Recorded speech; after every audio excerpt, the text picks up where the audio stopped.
हाँ, ये बिल्कुल गलत है। इलेक्शन के बीच में इस तरह से स्पेशल सेशन लाना, यही इसमें दिखाई दे रहा है। आप स्पेशल सेशन बुला रहे हैं, कुछ बता नहीं रहे हैं क्या कानून है, उसका क्या ड्राफ्ट है। आपका इंटेंशन ये है कि हम इसी में पास करते हैं, कोई स्टैंडिंग कमेटी का प्रोसेस वगैरह ना हो। दूसरी बात, ये सरकार बहुत कोशिश कर रही है कि कोई सड़क पर प्रोटेस्ट ना हो पाए। आपको बताया कि एक स्पेशल सेशन पार्लियामेंट का बुलाया गया है परसों से, और उसमें कहा जा रहा है कि 3 अहम कानून पास होने हैं। ये कानून के बारे में, उसके डिटेल्स कि क्या कानून है, क्या उसका ड्राफ्ट है, ये अभी तक सार्वजनिक नहीं किया गया है, चाहे परसों से सेशन शुरू होने वाला है। और कहा यह जा रहा है कि विमेन्स रिजर्वेशन बिल का कोई संशोधन ला रहे हैं, क्योंकि जो पुराना बिल है उसमें ये लिखा था, जो पास हो गया था, कि अगले जब सेंसस होगा उसके बाद से इसको इम्प्लीमेंट किया जाएगा। हम लोग तो खैर कोर्ट में गए हैं कि सेंसस के लिए वेट करने की ज़रूरत नहीं है। आप जो आज की स्थिति है 543 जो स्ट्रेंथ है पार्लियामेंट की, उसमें 1/3 कर दीजिए और वहाँ करिए जहाँ पर विमेन की संख्या ज़्यादा हो। अब इस संशोधन से ये लोग क्या करने वाले हैं कुछ पता नहीं। ये भी कहा जा रहा है, सुना जा रहा है कि एक डिलिमिटेशन का कानून भी पास करने वाले हैं, जिसमें शायद पार्लियामेंट की सीट्स को 543 से बढ़ा के 800 से ऊपर करने वाले हैं। किस आधार पर वो किया जाएगा, क्योंकि अभी सेंसस तो हुआ नहीं है, सेंसस की तो अभी शुरुआत हुई है। किस आधार पर करा जाएगा? अगर वो कह रहे हैं कि पिछला जो सेंसस हुआ था 2011 का, 2011 का ही है, 2011 का, उसके आधार पर किया जाएगा इतना बड़ा चेंज कि 543 से बढ़ाकर 800 कुछ कर दिया जाएगा, जिससे कि हमारे पूरे पार्लियामेंट की सूरत बदल जाएगी। और खासकर जो हमारे सदर्न स्टेट्स हैं, अगर आप उनकी पॉपुलेशन के हिसाब से करते हैं तो सदर्न स्टेट्स की का रिप्रेजेंटेशन परसेंटेज वाइज बहुत श्रिंक हो जाएगा। तो बहुत इसके गंभीर परिणाम हमारे पूरे लोकतंत्र के ऊपर पड़ेंगे।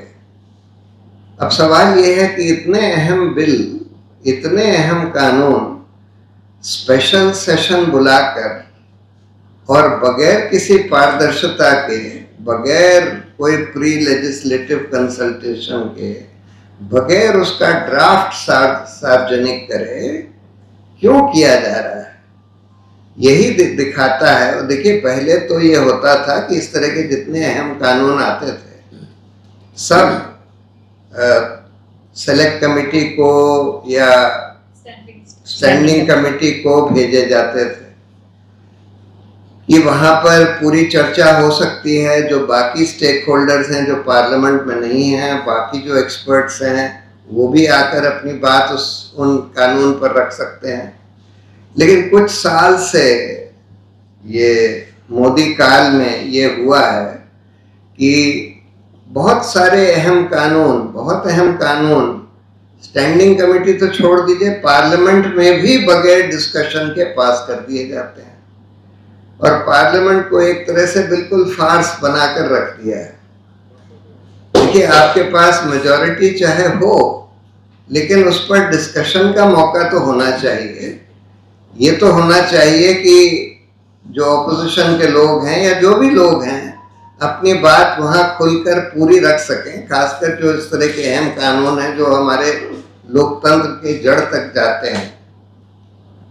तो हम देख रहे हैं कि पूरे पार्लियामेंट्री प्रोसेस को इन्होंने एक एक करके सारे इंस्टीट्यूशंस को ध्वस्त कर दिया है। इलेक्शन कमीशन हम देख रहे हैं कि बिल्कुल केज्ड पैरट, जिसको सुप्रीम कोर्ट ने सीबीआई के लिए बोला था, वो आज इलेक्शन कमीशन का हाल। बाकी सीबीआई, ईडी और जो इन्वेस्टिगेटिव एजेंसीज हैं इनको हम देख ही रहे हैं, मीडिया को हम देख रहे हैं। जुडिशरी का भी काफ़ी बुरा हाल हो गया है। तब हाल ये हो गया है कि SIR को चुनौती दी गई, बिल्कुल फाउंडेशनल चुनौती दी गई कि ये पूरा SIR का प्रोसेस ही बिल्कुल अनकॉन्स्टिट्यूशनल है, इलीगल है।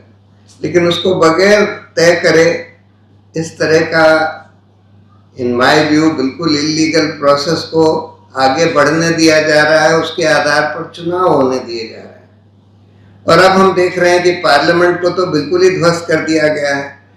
स्पीकर ऑपोजिशन वालों को बोलने नहीं देता, एकदम पार्टिजन, बिल्कुल पार्टिजन स्पीकर, बिल्कुल पार्टिजन चेयरमैन राज्यसभा का। ये लोग कोई अहम कानून पर डिस्कशन नहीं होने देते। पार्लियामेंट्री स्टैंडिंग कमेटी को भेजा नहीं जाता कि वहां पर कोई डिस्कशन हो पाए। और कई बार तो बिल्कुल धक्कड़ पेल में, बगैर प्रॉपर वोटिंग के, शोर शराबे में एक एक घंटे में 8-8, 10-10 अहम कानून पास कर दिए जाते हैं। तो यही इसमें दिखाई दे रहा है। आप स्पेशल सेशन बुला रहे हैं, कुछ बता नहीं रहे हैं क्या कानून है, उसका क्या ड्राफ्ट है। आपका इंटेंशन ये है कि हम इसी में पास कर दें, कोई स्टैंडिंग कमेटी का प्रोसेस वगैरह ना हो। बहुत ही दुर्भाग्य की बात है। और इसलिए ये ज़रूरी है कि इसके खिलाफ आवाज़ उठनी चाहिए। अगर हमको किसी भी तरह का लोकतंत्र इस देश में रिस्टोर करना है तो मिनिमम सबसे पहली शुरुआत तो पार्लियामेंट से ही होनी चाहिए कि भाई पार्लियामेंट तो प्रॉपरली काम कर पाए, प्रॉपर डिस्कशन हो पाए, प्री लेजिस्लेटिव कंसल्टेशन हो पाए, पार्लियामेंट्री कमिटीज़ के पास अहम कानून भेजे जाएं, प्रॉपर डिस्कशन हो, प्रॉपर वोटिंग हो। कुछ भी नहीं हो रहा है, मतलब बिल्कुल ही फार्स बनाकर रख दिया है।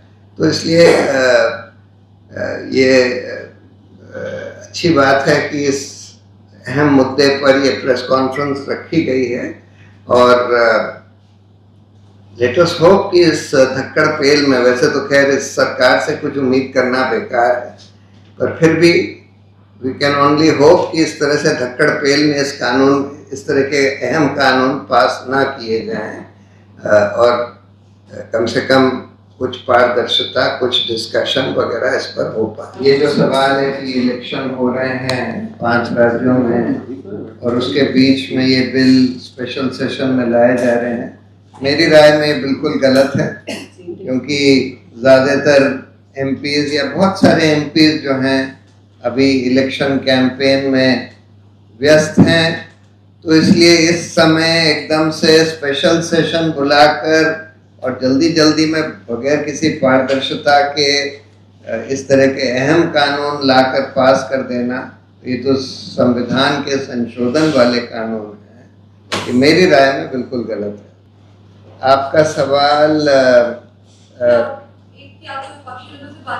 हाँ, चैलेंज, देखिए चैलेंज थ्योरेटिकली किया जा सकता है, लेकिन प्रैक्टिकली ये चैलेंज मुझे नहीं लगता कि आज के हालात में कोर्ट्स में कामयाब होगा। मूवमेंट क्यों नहीं हो पा रहा है सड़कों पर?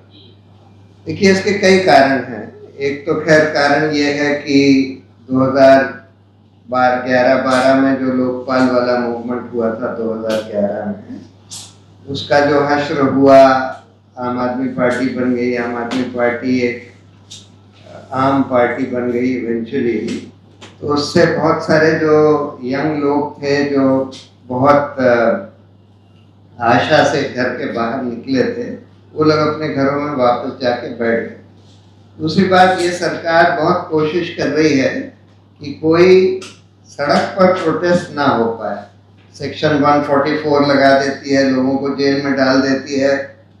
पोल्यूशन के खिलाफ इंडिया गेट में प्रोटेस्ट हुआ, उनको भी उठा कर ले गए। महिलाएं, सेंगर के मामले में 2-3 महिलाएं प्रोटेस्ट कर रही थी, उनको भी उठा कर ले गए। सब जगह ये हो रहा है कि सड़कों पर जो लोग प्रोटेस्ट करने आ रहे हैं उनके ऊपर बहुत रिप्रेशन हो रहा है। तो ये भी एक कारण है। और तीसरा कारण ये है कि उस समय कम से कम मीडिया उस पूरे इंडिया अगेंस्ट करप्शन मूवमेंट को सपोर्ट कर रही थी। आज मीडिया जो है, जो मेन स्ट्रीम मीडिया है, वो गोदी मीडिया बन चुकी है। और जो अल्टरनेट मीडिया है उसका भी गला घोटने की कोशिश सरकार कर रही है। तो इन कई सारे कारण हैं जिसकी वजह से बड़ा मूवमेंट सड़कों पर नहीं हो पा रहा। वैसे अब कोशिश है कि हो, कई इम्पोर्टेंट मुद्दे हैं जिन पर मेरा ये मानना है कि सड़कों पर एक बड़ा मूवमेंट देश में फिर से खड़ा हो सकता है। अनएम्प्लॉयमेंट का मुद्दा है, ये इंडो यूएस ट्रेड डील का मुद्दा है, वोट चोरी का मुद्दा है, एसआईआर का मुद्दा है। इन सब इश्यूज पर एक बड़ा मूवमेंट सड़कों पर खड़ा हो सकता है और देखिए क्या होता है। हाँ, ये बिल्कुल गलत है इलेक्शन के बीच में इस तरह से स्पेशल सेशन लाना। अरे भाई, आपको करना था तो पहले बता के पिछले सेशन में ले आते, या बता के अगले सेशन में ले आए जो नॉर्मल सेशन है। इतनी जल्दी क्या है? और ये सर दूसरी बात, जो एसआईआर के बारे में बंगाल के सिलसिले में जो सुप्रीम कोर्ट ने वो दिया है, जो ऑर्डर दिया है, जो जिस तरह की बात कही है, उस पर क्या कहेंगे? क्योंकि आप बहुत पाबंदी से इसके खिलाफ जो है लड़ रहे हैं, लीगल जो है बैटल जो है। देखिए, ये जो जिस तरह से बंगाल में सेकंड राउंड में किया गया है, 27 लाख लोगों का नाम बगैर किसी हियरिंग के, बगैर रीजंस के बाहर कर दिया गया है वोटर लिस्ट से। ये बिल्कुल गलत प्रक्रिया है और कायदे से ये होना चाहिए कि अगर ये लोग अपील फाइल करते हैं तो इनका नाम बरकरार रहना चाहिए इस इलेक्शन। और वो मास मोबिलाइजेशन क्यों नहीं हो पा रहा है, उसके कई कारण हैं। एक कारण तो ये है कि ये सरकार जो है जब भी लोग सड़कों पर उतरते हैं उनको जेल में डाल देती है, उनके ऊपर लाठीचार्ज कर देती है, वाटर कैनन चला देती है, बहुत रिप्रेशन है। दूसरी बात, 2011 में जब इंडिया अगेंस्ट करप्शन में लोग बाहर निकले थे तो उसका हश्र ये हुआ कि एक पॉलिटिकल पार्टी बन गई, पॉलिटिकल पार्टी भी एकदम आम पार्टी बन गई। तो बहुत सारे जो आइडियलिस्टिक यूथ थे जो उसमें बाहर निकले थे वो अपने घर पर जाकर बैठ गए। तीसरी बात, मीडिया का भी गला घोटा जा रहा है। पहले तो मीडिया खुल के रिपोर्ट कर सकती थी 2011-12 में, आज नहीं कर सकती। खबरों में बने रहने के लिए फोरम 4 को सब्सक्राइब करें और नोटिफिकेशन पाने के लिए बेल आइकन दबाएं।